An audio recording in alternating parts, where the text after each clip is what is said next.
Now we want to look at the foundational habit. Habit 1, to be proactive. Why foundational? Because all of the other habits flow out of it. If habit 1 is present, you can cultivate the other 6. If it is not present, you will not cultivate the other 6. Habit 1, be proactive, basically means that your life is a product of your values, not your feelings. That your life, or the organization's life, is a product of your decisions, not your conditions. The opposite of being proactive is to be reactive, which basically means that your life is a function of your feelings, your moods, your impulses, other people's treatment. The underlying principle of habit 1, be proactive, is to take responsibility. The concept is you and I have the capacity to choose our response. If you don't believe that you're capable of choosing your own response, if you don't have that vision of yourself, if you're deep into victimism, I'll just about guarantee you will become disempowered. You will not begin with the end in mind, with careful thinking about the future. You'll be a function of the past. You will put second, third, fourth, and fifth things first, with your ladder leaning against the wrong wall. You'll think win-lose or lose-win. You'll always seek to be understood first, rather than to understand. And you'll be constantly botching all kinds of relationships because both parties feel misunderstood. Ego battles will develop. At best, you'll end up with compromise instead of synergy, and you will not take the time to sharpen the saw because you simply don't have the time to get gas. You're too busy. You're buried in the thick of thin things. That's why habit 1 is so foundational, so basic. It is the vital, foundational component of every other habit.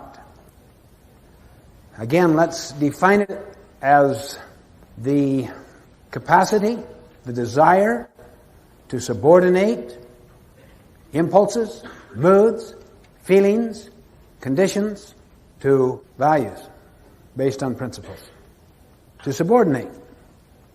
Until little by little our emotional life, which was once like this, gets ironed out. You still may have some ups and downs emotionally, but there is a steadiness, a constancy in your nature to where you can make and keep promises to yourself and to others. Where you can treat others with kindness without capitulating your convictions. In short, to where you can begin to practice the other habits which build on top of it. How many here feel better when the weather outside is great? There's physiological reasons for that. Endorphins are released, chemical substances inside the mind, through sunlight. How many do better when you feel better? That means we're reactive to the physical culture. If you were proactive, you would carry your weather within you, regardless of the physical culture. And through exuding positive energy and smiling, you also release endorphins. What about the social culture? How many feel better when you're treated better? How many do better when you feel better? That's being reactive to the social weather, the social culture. What if you could learn to carry your social weather inside so that you can be consistent in extremely difficult, adverse situations, in pursuing worthy purposes and living by natural laws or principles? That's what it means to be proactive.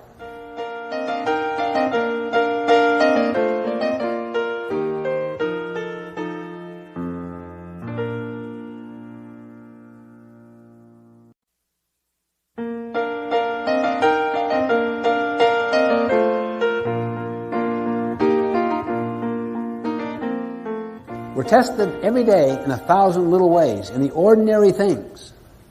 And if we are proactive in those things, it gradually develops extraordinary capability in handling major setbacks or disappointments. But oftentimes, we look into the more spectacular, the more dramatic, the larger issues to see the obvious energy of proactivity, of habit one. For instance, Viktor Frankl, the Austrian psychiatrist, imprisoned in the death camps of Nazi Germany because he was a Jew, experienced unbelievable indignities and tortures. He was raised in the Freudian tradition that you're basically a product of your childhood. He worked on that assumption, that paradigm. But while he was in the death camps, he began to observe some very interesting things. Some people were animals, others were saints, with the same circumstances. He himself experienced terrible things. Some of his own loved ones were cremated. He expected the same fate. For some reason, they saved him for experimental purposes. One day, they stripped him naked, put him under white light, and began to perform those ignoble sterilization experiments upon his body. And he discovered what he called the last human freedom.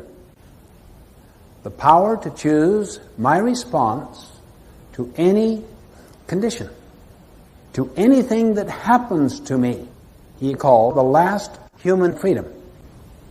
And he cultivated a sense of meaning, so that he saw himself in his imagination lecturing to his students in Austria following his release from the death camp about the very experiences he was having at the time, about the insights, the learnings he was acquiring. And he came to postulate that the highest value at all is the power to choose your attitude in situations over which you have no control. That was the last human freedom. If you want to see evidence of that, how many of you have ever had a loved one, a dear friend, family member, go through a terminal illness with a magnificent attitude? How many have experienced that? Now look at the hands, look at the number.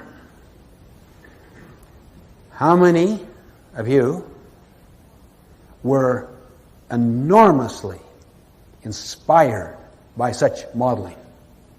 Same hands. I just saw that with my sister, Marilyn, who just recently passed away. The night before she died, she told me, my only desire is to teach my children and my grandchildren how to die with dignity and with a desire to contribute and to live life nobly and based on principles. And the cancer inside her lungs was like a tree growing up. But her whole focus during the months, even years that preceded this, was constant teaching. Those children and grandchildren and friends and loved ones will be inspired and ennobled by such modeling, such mentoring, the rest of their lives. Between what happens to us, the stimulus, whatever has happened to us, or what is now happening to us, between that stimulus and our response is a space. In that space lies our power and our freedom to choose our response. In these choices lie our growth and our happiness.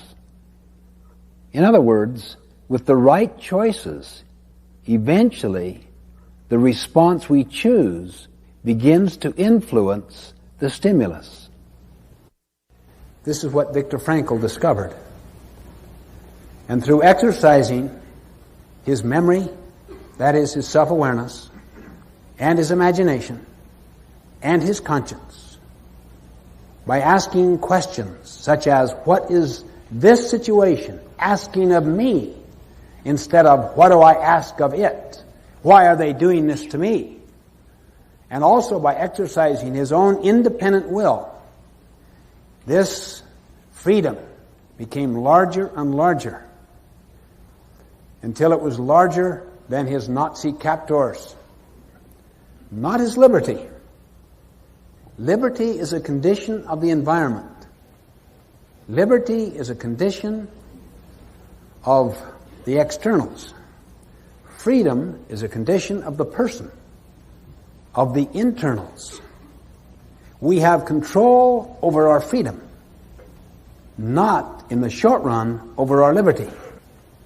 However, in many situations, not necessarily all, the more you control your freedom and expand and deepen it, eventually you will influence the liberty of your life, the options, the alternatives that are available to you.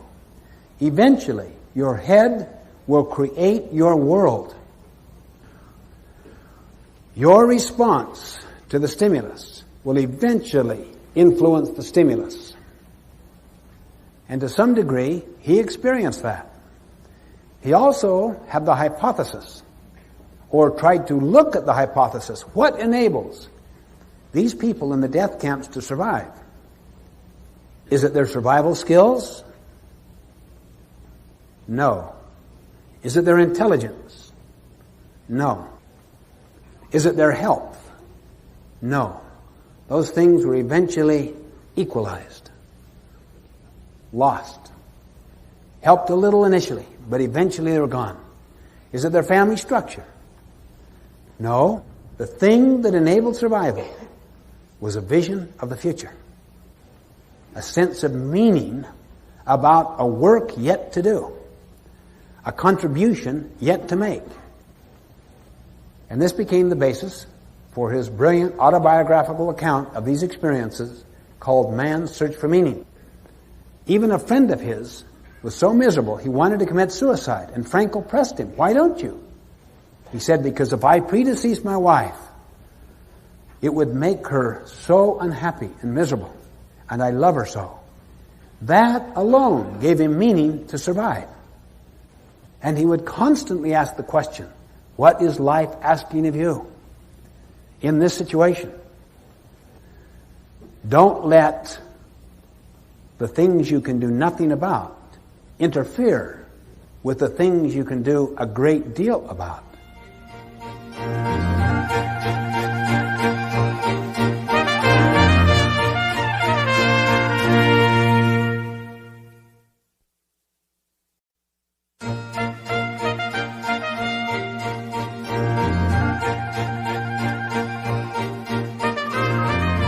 One time, my brother and I were going down a canyon road with a cousin. He was chopping wood, had this axe. There was a rattler. He started chasing it. He started chopping at it. Eventually, he cut it in two. The front bit him right here, at the crook between the forefinger and the thumb. So many ways he could have responded. He could have chased that poisonous snake and driven the poison to the heart. He was smart, quick, proactive, subordinated feelings to values, got the blood out as fast as he could. Many people get hurt by someone. It does hurt them. But the real injury is going after the person, going after the snake. That's what drives the poison to the heart. It's not what people do to us that hurts us in the most fundamental sense. It's our chosen response to what they do to us that hurts us. Reactive people want to get back. They want to get even. They gather people around them that massage their heart and validate them and give them additional evidence to justify them and to condemn someone else out there who has done this injury. A lot of people gather together daily and confess the sins of their bosses. It becomes the fabric, the content of the coffee break and the lunch. Highly reactive. Proactive people learn to get the poison out and to move on. To forgive, to forget. Resentment means to live it again and again and again, and to fester, feed upon it. The net effect is to get filled with negative energy, to polarize, to seek self-justification, to look for data. That which we want to believe can easily be supported by data. The way you interpret data, as Eleanor Roosevelt put it, nothing can make you feel inferior without your consent. As Gandhi put it, no one can take away your respect unless you give it to him. Proactive people who act on the basis of their values, their purposes, their vision, don't give their power away, their freedom, their power to choose, to other people's weaknesses. We simply must never build our emotional life around the weaknesses of other people. Otherwise, we disempower ourselves and empower their weaknesses to continue to mess our life up. This is heavy-duty stuff, particularly for people that have had years and years of explaining away their misery in the name of somebody else. One time, a woman stood up in the middle of a group like this and started to give a speech on her own, spontaneously. And then she sensed the inappropriateness of that, grew a little embarrassed and sat back down, but she could not restrain herself from talking to everyone around her. She was just filled with some kind of explosive learning or excitement. And she had positive energy. You could see it in her eyes, in her gestures, her body language. I could hardly wait to the break to get up to her. What happened to you? Oh, you have no idea what that principle, that habit of being proactive means to me. I'm the full-time nurse to the most miserable, ungrateful character you can imagine. He doesn't even acknowledge me, let alone show any form of appreciation. The other full-time nurses feel just like I do. We almost sit around and talk about his demise. Hope for it, wish for it, while we're taking care of him. And for you to have the gall to suggest that I chose to be miserable? Come on. I didn't choose it. He made me. But then I realized how dependent I am, how I've given my power to his miserable behavior. She said, as soon as I swallowed that big, thick, bitter pill, and it hit, and I realized, wait a minute, if I chose to be miserable, I can choose otherwise. She said, I was let out of prison. I was liberated. That's when I stood up. I wanted to talk to everyone. I wanted to proclaim my freedom. I could not contain myself. I just can't tell you what that means. Between what happens to us, the stimulus, and our response to the stimulus lies our freedom.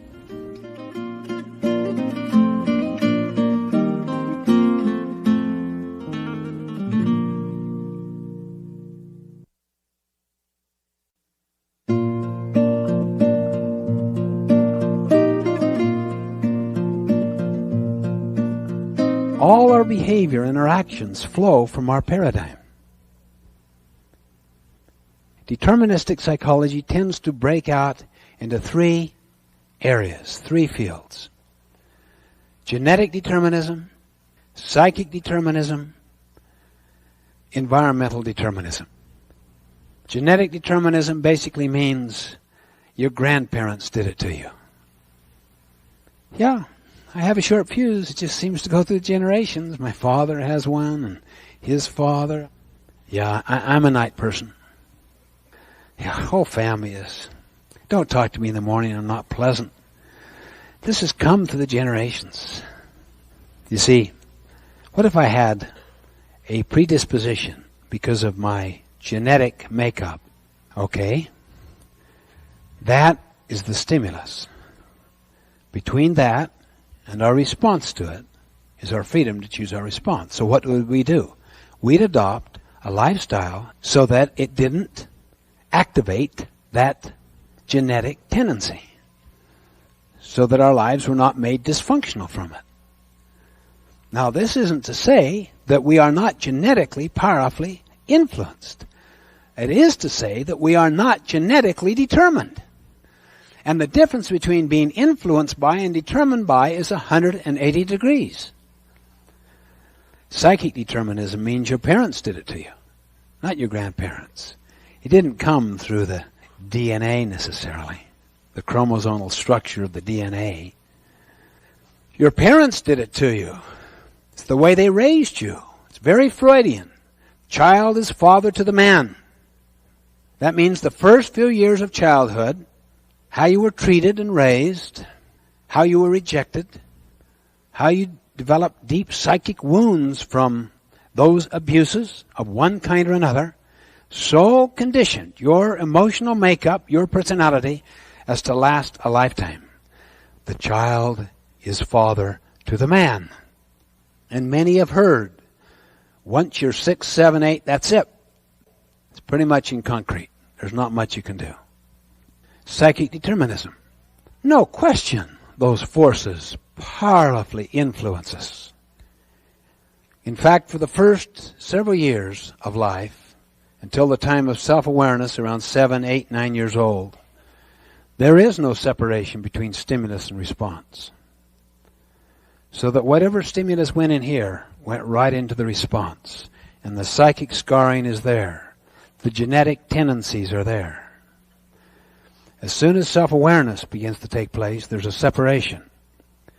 This space, this freedom and power to choose. Then those tendencies are still there. So we're powerfully influenced by genetic and psychic forces. They're there. But we still have this space.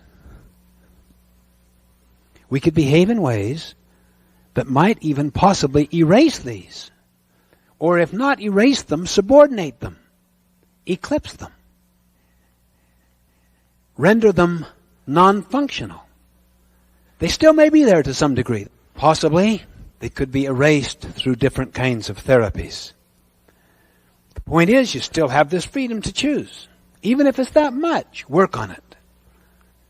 This whole idea of I am a product of something, instead of I am the programmer that chooses my response to that product.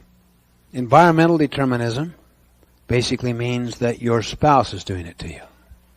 Your boss is doing it to you. Your culture is doing it to you.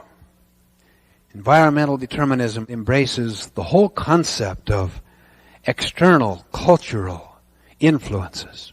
Again, without any question, we're influenced by those factors.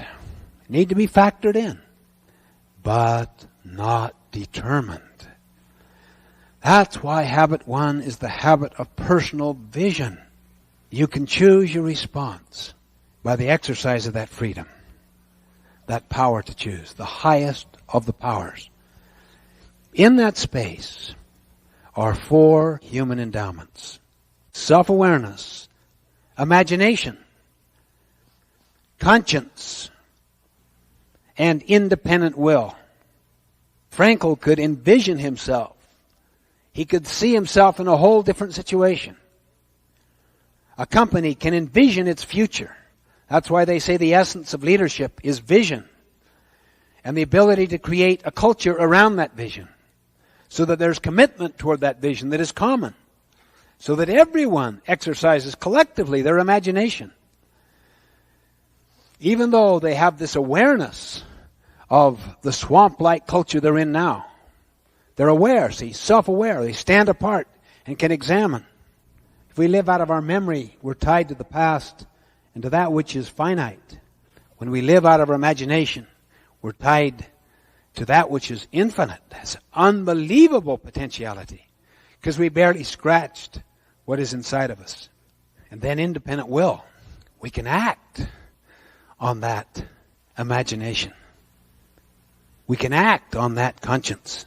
The universal conscience. The universal conscience of all mankind.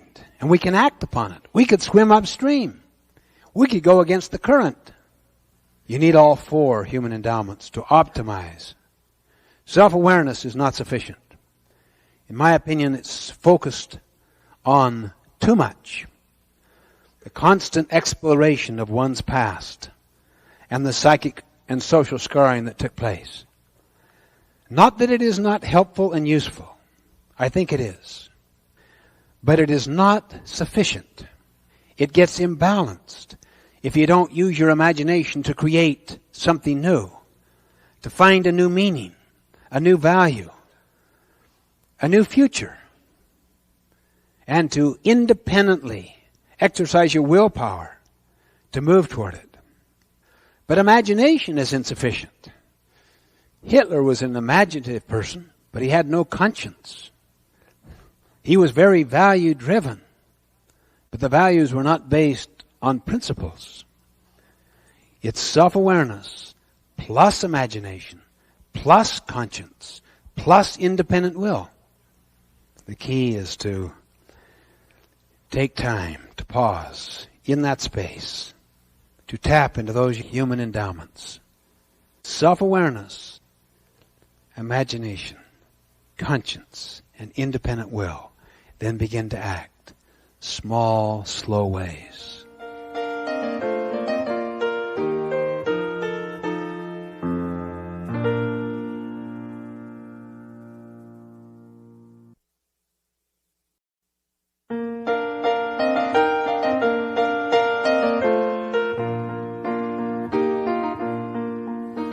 You can usually tell a person's proactive or reactive nature by listening to their language.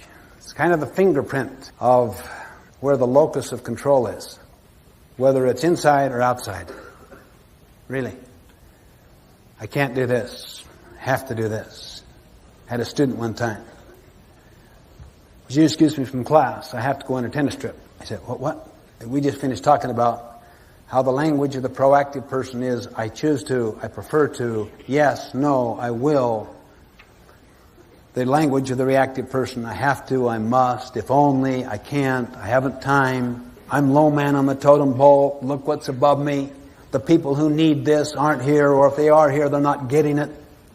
I was going through all of that. He said, "Would you excuse me from class? Next week I have to go on the tennis trip." He said, "What? I have to go on the tennis trip." You what?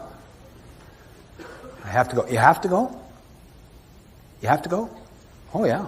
What'll happen if you don't go? They'll kick me off the team. Seems like a natural consequence to me. If you don't go on the trips, you can't be on the team. What'll happen if you don't come to my class?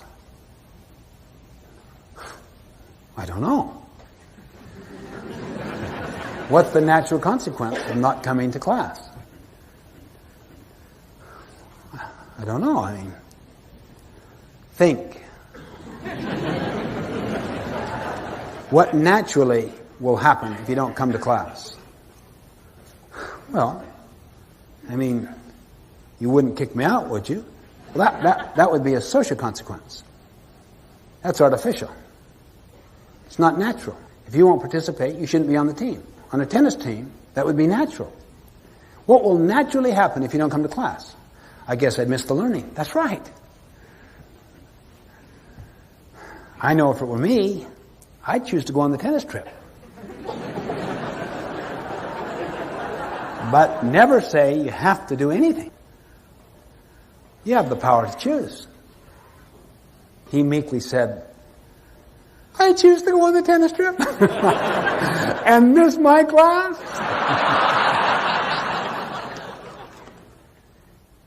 You're always working with an analysis of alternative consequences, and then you're making a choice about the actions. Remember, you can choose your actions, but you cannot choose the consequences. They're governed by natural laws or principles. You may be in some environments where they're governed by social values, social rules. Then you may have to make some tough decisions, either to become a change catalyst in some way or to seek elsewhere, particularly if you've done a lot of sharpening the saw professionally, personally, and have all kinds of options because you are not economically dependent. You're economically independent. That doesn't mean wealthy. That means you have the power to produce sufficient wealth for your needs and the needs of your family. Why? Because your skills are not obsolete. Think on it this way. 2 circles. The larger outer circle you call the circle of concern. Things you're concerned about. Things you're worried about. But then there is an inner circle that's very small that are concerns you have influence over. Where do proactive people focus their energies? Which circle? The inner circle. Where do reactive people focus their energies? The outer circle. Why? Because they're victimized. Look at this person I have to live with. Look at how my boss has dead-ended my career. She says she has an open mind, but she has a closed mind. Look at these kids. They're driving me crazy. Why do you choose to go crazy? Well, what else could you do? What else could you do? Well, I don't know. Think. I don't know. Think. What other alternatives do you have other than going crazy? I don't know. Think hard. I guess I could maybe try to rebuild a relationship to a point that we could come up with some discipline agreements. What's your choice? You have the power. Always treat people as if they're proactive. The more irresponsible they are, the more you teach them about their responsibility. Always work on the inner circle. It is a marvelous thing. It is inevitable. Inevitable. If you work on the inner circle, it'll get larger. Always. Why? The energy there is positive. You're doing something at the outside edge of that inner circle that wins more confidence with other people. The way you treat them. The way you make and keep promises. The way you apologize when you make mistakes. The way you gather feedback. The way you give feedback. The way you're trying to play God in someone's life. The way you seek to understand what's important to the other, so that your presentations are made in terms of their frame of reference, their language, their value system. You're constantly making deposits into the emotional bank account. But if you focus on the outer circle, you're taking withdrawals. You're judging. You're criticizing. You don't seek to understand. You're not consistent. All in the name of their inconsistency. You overreact in the name of their overreaction. You badmouth them behind their back, unaware that the people you're talking to as you do the badmouthing know you're going to do the same thing about them when there's a strain on that relationship. If you want to retain those who are present, my friends, always be loyal to those who are absent. They know you're principle-centered. They know you're just not sucking up to the social value system. That you're a person of integrity, that have standards. You will not participate in negative energy exchanges or do anything that in any way would create a feeling of disrespect toward another person, because they know that would attach to them sometime under another situation. That's why you would never confide with one child about another, or make comparisons or quick quips and judgments and labels, because you create a culture that they know you're doing the same thing about them when the situation changes. No, there's a steadiness about you that is based on principles that never change, not based upon moods that are volatile and mercurial, that are always going up and down. So by working on the inner circle, it gets larger and larger and larger. And eventually you begin to deal with some of those concerns that you have that today you couldn't even begin to touch. I could take you to not tens, but to hundreds, perhaps even thousands by now, of organizations that are going through a profound transformation, and it started with a person at the bottom who worked on the circle of influence, who took responsibility, who was patient, lived the law of the harvest, whose circle of influence gradually got larger and larger. In most cases, they came in contact with someone that had a huge circle of influence.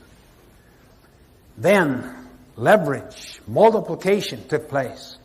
Exponential leverage that started to influence entire divisions, entire companies, multi-billion multinationals. Let me share with you one of the most powerful, instructive, illuminating experiences along this line of habit one, to be proactive, that I've ever had. I worked with an organization for 4 years and was the assistant to the president. He was a very dynamic, visionary person.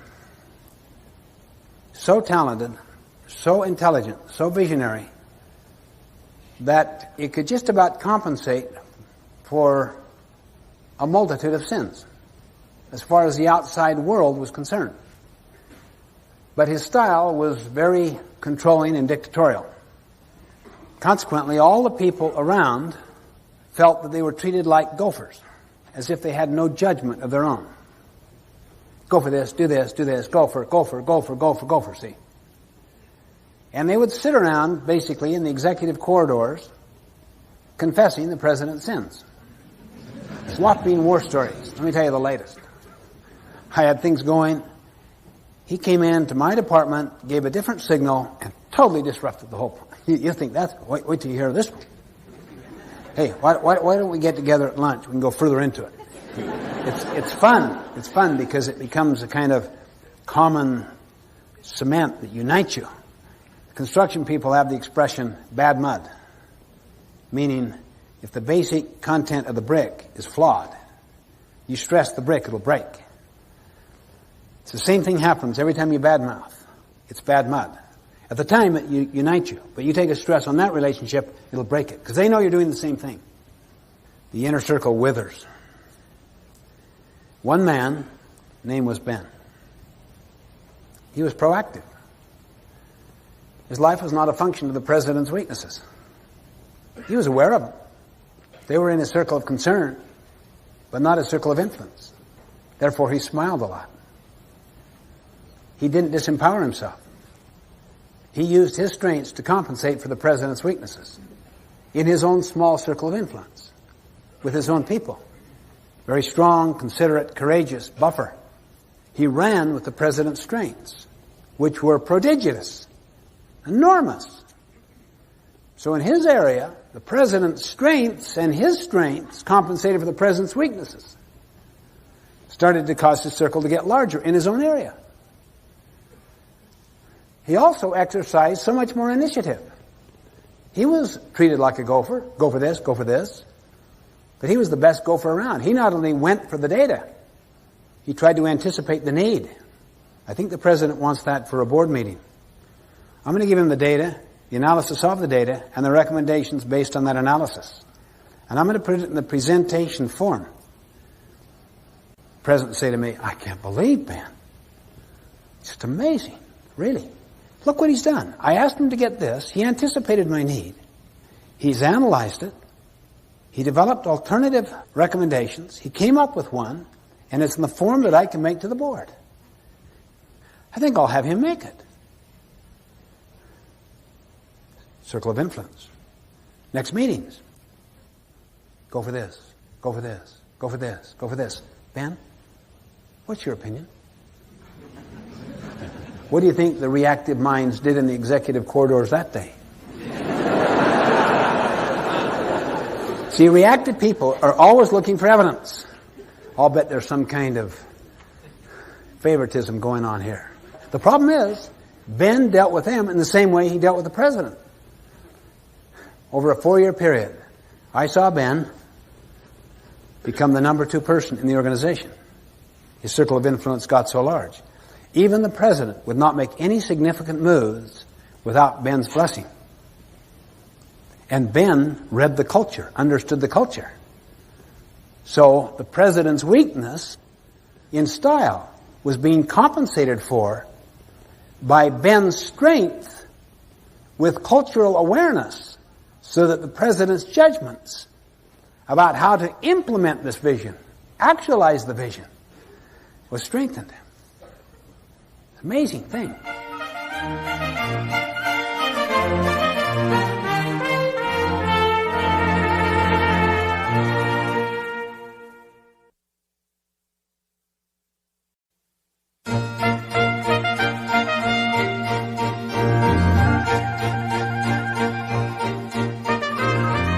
Someone came to me one time and said, maybe you can help me. I really like this material, but I don't know, the feeling in our marriage just isn't there anymore. And yet we're concerned about these children. And I said, well, love her. Well, as I indicated, the feeling isn't there. The love just isn't there. Any suggestions? Love her. Well, how do you love when you don't love? Love is a verb. Love the feeling is the fruit of love the verb. Study all the great literature of all the civilizations and societies that have endured, and show me anywhere where love is a feeling. That's the Hollywood culture. Love, the feeling, is the fruit. Look at the love that a mother feels for the new baby that she just carried and delivered into the world. She produced the love she feels. She sacrificed. Love is a verb, first and foremost. Then it is a feeling. Forgiveness is a verb. Forgetting is a verb. I have seen so many relationships rebuilt if only one of the parties would cultivate these proactive muscles. And you have to practice these muscles like doing push-ups. You can't all of a sudden develop strong muscles. There's a price that has to be paid, and it takes patience. Try this for 30 days. Test this concept of proactivity for 30 days. Work only on the inner circle for 30 days. Smile about the rest. On any relationship, be a light, not a judge. Be a model, not a critic, for 30 days. Many couldn't make it past the first night because they're so addicted to victimism and to absolving themselves of responsibility. See, if I am not responsible, what am I? Irresponsible. So it's easier psychologically to say I'm not responsible than to say I'm irresponsible. But then you've denied the vision about yourself, that you have the power to choose your response. For 30 days, say to yourself, anytime I think the problem is out there, that is the problem. This 30-day test will prove to you the pragmatic power of being proactive. You're always kind of taking initiative. You go home, the place is a mess. You say nothing, you confess no one's sins. You pick it up, smilingly, cheerfully. And then you have a good visit with the person whose job you just did.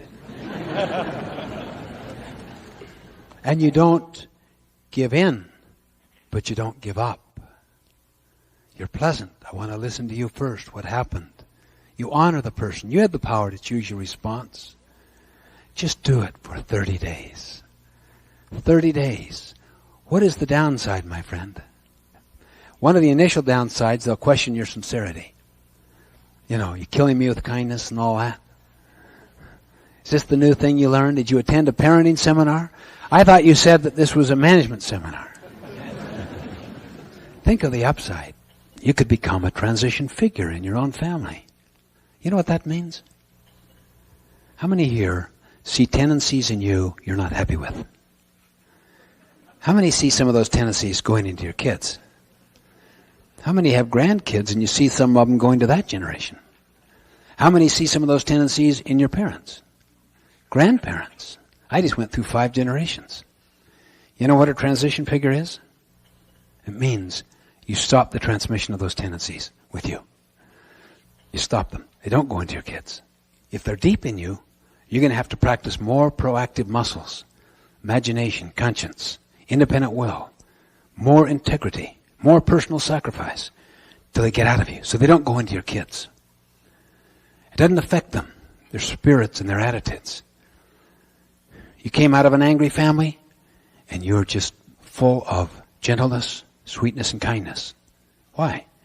Because in some way you absorbed the other and radiated the new.